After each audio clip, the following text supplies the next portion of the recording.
If you have ever sat in a finance office after buying a Ford, you already know the moment. The paperwork for the car itself is basically done, you are tired, you are relieved, and then a new person walks in with a folder and starts talking about protecting your investment. What happens in that room over the next 20 minutes can cost you thousands of dollars more than it should, and almost none of it gets explained clearly on purpose. This is not about saying every extended warranty is worthless, because some of them genuinely help people avoid painful repair bills. This is about the tactics, the pricing tricks, and the fine print games that finance managers use specifically, because most buyers do not know enough to push back. None of these tactics are illegal, and that is exactly what makes them so effective, because they rely on confusion and timing rather than anything you could point to afterward and call fraud. By the end of this video, you will know exactly what is happening on the other side of that desk. You will recognize the language being used the moment it starts, and you will never walk into that office unprepared again.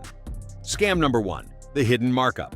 The price you are quoted for an extended warranty in the finance office is almost never the price the dealership actually pays for it. Dealers buy these contracts at a wholesale cost and then mark them up before presenting them to you. And that markup is frequently 50% or more above what the dealership paid. Unlike the sticker price on the car, which most buyers at least attempt to negotiate, the warranty price gets treated like a fixed number stamped from somewhere official, when in reality it is just as negotiable as anything else on that contract. Finance managers count on the assumption that this number is non-negotiable, because the less you question it, the more profit stays in the deal. The fix here is simple, even if it feels uncomfortable, and that is treating the warranty price exactly the way you treated the car price, by asking directly what room there is to come down, and being willing to walk that number down the same way you would with the vehicle itself.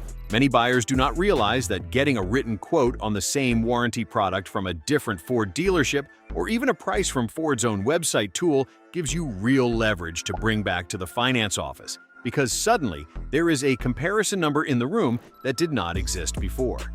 Scam number 2. The payment packing trick. One of the oldest tricks in the finance office is rolling the cost of the extended warranty directly into your auto loan instead of presenting it as a separate cost. When this happens, a warranty that costs $3,000 gets reframed as just $30 extra a month, which sounds almost painless compared to hearing the full number out loud. The problem is that you are now financing that warranty over 5 or 6 years at whatever interest rate your loan carries, which means a $3,000 product can quietly cost you closer to $4,000 by the time the loan is paid off. Finance managers lean on the monthly payment number specifically because it hides the total cost, and because most buyers are mentally focused on whether the payment fits their budget rather than what the actual price tag of the add-on really is. Before agreeing to anything, always ask for the total price of the warranty as a standalone number, separate from how it affects your monthly payment, so you can judge it on its real cost rather than a number designed to feel small. Scam number 3. The menu selling game. Many dealerships use what is internally called a menu, a sheet or screen that lists out several warranty and protection packages ranging from a basic option up to an expensive top-tier bundle. This menu is not built to help you compare value. It is built using a psychological trick where the most expensive option is shown first or made to look the most complete, so that a middle-tier option suddenly feels like the reasonable, responsible choice in comparison.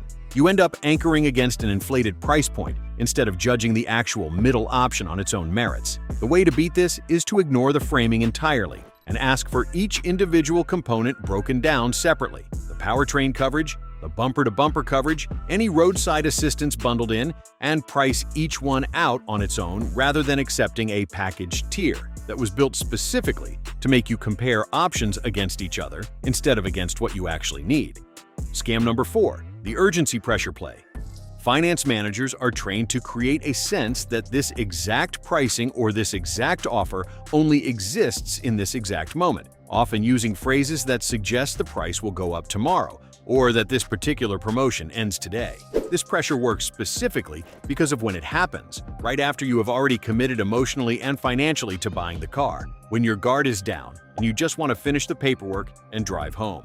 The truth is that extended warranties on a vehicle you already legally own do not expire in 24 hours, and in almost every case you can purchase a service contract weeks or even months after the original sale. sometimes directly from Ford or from a third-party administrator, often at a better price once the urgency of the moment has passed. If you ever feel rushed into a decision about an add-on product, that rush itself is the signal to slow down, and telling the finance manager you will think about it and follow up later is always an option, regardless of what you are told about deadlines. In practice, most dealerships will happily sell you the exact same warranty contract a week later at the exact same price once you call back ready to buy, which tends to prove the urgency was never really about the price changing at all. Scam number 5. Third-party versus factory confusion.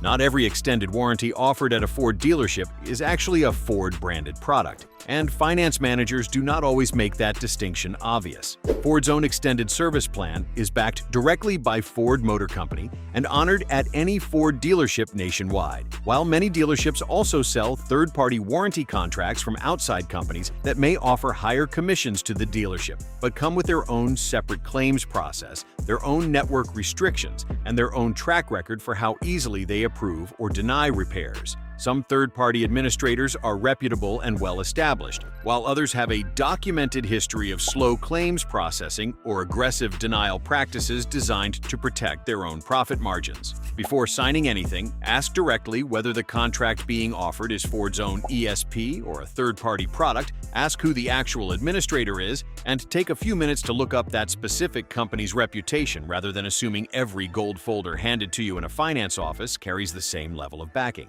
A quick search of the administrator's name alongside the word complaints, done from your phone right there in the office if needed, often tells you more in 2 minutes than anything printed on the glossy brochure ever will.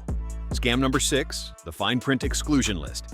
Extended warranties are sold around the idea of comprehensive protection, but the actual contract you sign is built around a list of exclusions that often gets glossed over verbally while you are focused on signatures and initials. Common exclusions include parts considered wear items, certain electrical components, damage classified as resulting from lack of maintenance, and a long list of specific part categories that sound minor until your actual repair happens to fall into one of them. Finance managers rarely walk through this exclusion list line by line because doing so would undercut the sense of total protection they just spent 20 minutes building. The only real defense here is asking for the full contract booklet, not just the sales brochure, and specifically asking what categories of repair are excluded, because the gap between what you assumed was covered and what is actually written into the contract is exactly where buyers get burned months or years later when a claim gets denied. It is worth reading that exclusion list slowly, out loud if you need to, before you sign anything, because the version of the conversation happening verbally in the room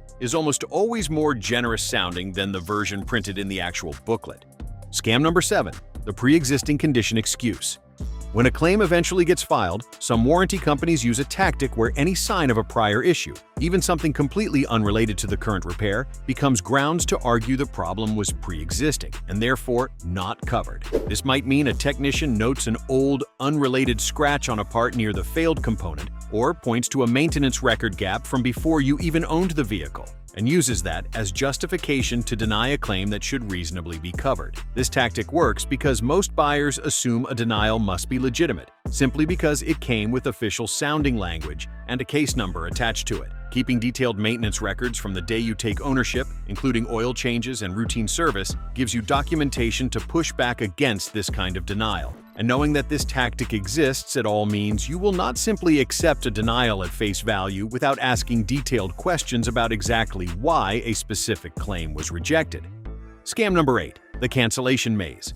Almost every extended warranty contract includes a clause allowing you to cancel within a certain window for a full or prorated refund, but dealerships rarely advertise this option once the sale is complete, and the process to actually get that refund is often made deliberately frustrating. This can include requiring a notarized cancellation form, mailing physical paperwork rather than allowing anything online, or quoting a prorated refund formula that conveniently favors the dealership rather than the customer. Some buyers who decide later that the warranty was not worth it simply give up partway through the cancellation process because it takes too many steps and too much follow-up to actually see the refund land back in their account. If you ever decide a warranty was not the right purchase, request the cancellation policy in writing, follow every step exactly as required, and keep records of every form submitted. Because persistence is often the only thing standing between you and money you are contractually entitled to get back. Setting a calendar reminder to follow up if you do not hear back within a couple of weeks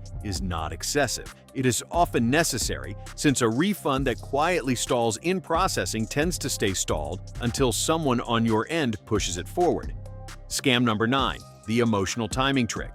The entire structure of the finance office experience is built around timing, specifically the fact that warranty pitches happen at the exact moment you are most emotionally invested and most fatigued from a long buying process. You have likely spent hours at the dealership already, negotiated the price of the car, dealt with trade-in numbers, and just want to finish and drive away in your new vehicle, which makes this the worst possible moment to be evaluating a complex financial product clearly. Finance managers are trained to recognize this fatigue and use it, presenting the warranty conversation as one final small step rather than the significant financial decision it actually represents. Recognizing this pattern in the moment is half the battle, and simply telling yourself going in that you reserve the right to say not today regarding any add-on product, regardless of how the conversation is framed, puts you back in control of a decision that the entire room is otherwise designed to rush. Some buyers find it helpful to decide on a maximum price they are willing to pay for any add-on product before they even walk into the dealership,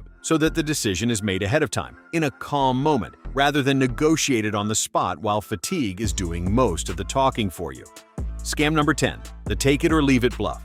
Perhaps the most important thing to understand is that almost nothing about the extended warranty conversation is actually fixed, despite how confidently it gets presented as a final number. The price, the term length, the coverage tier, and even whether you buy it from this dealership at all versus from Ford directly or a different dealer entirely are all variables that finance managers present as settled, simply because presenting them that way leads to more people accepting the first number. Just like the vehicle price itself, you are allowed to ask for a lower number, ask for a shorter or longer term, ask to think it over and return later, or simply decline entirely and shop the same coverage independently afterward. The bluff only works as long as you believe the number in front of you is the only number available. And the moment you understand that it is not, the entire dynamic of that conversation shifts back in your favor.